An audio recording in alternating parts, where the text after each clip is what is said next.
కర్ణాటక సీఎంగా ఇవాళ డీకే శివకుమార్ ప్రమాణ స్వీకారం చేయనున్నారు. లోక్ భవన్లో డీకే శివకుమార్ ప్రమాణ స్వీకారం ఉంటుంది. డీకేతో పాటు మంత్రులుగా 10 మంది ప్రమాణ స్వీకారం చేస్తారు. సాయంత్రం 4:05 ఈ కార్యక్రమం ఉంటుంది. అనుభవజ్ఞులతో పాటు యువ నేతలకు ప్రాధాన్యమిస్తారు.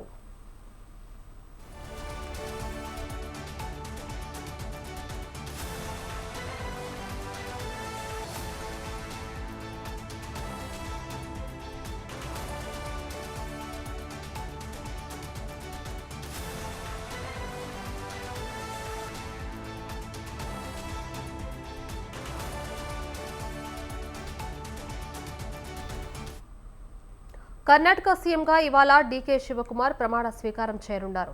లోక్ భవన్లో డీకే శివకుమార్ ప్రమాణ స్వీకారం ఉంటుంది. డీకేతో పాటు మంత్రులుగా 10 మంది ప్రమాణ స్వీకారం చేస్తారు. సాయంత్రం 4:05 ఈ కార్యక్రమం ఉంటుంది. అనుభవజ్ఞులతో పాటు యువ నేతలకు ప్రాధాన్యమిస్తారు.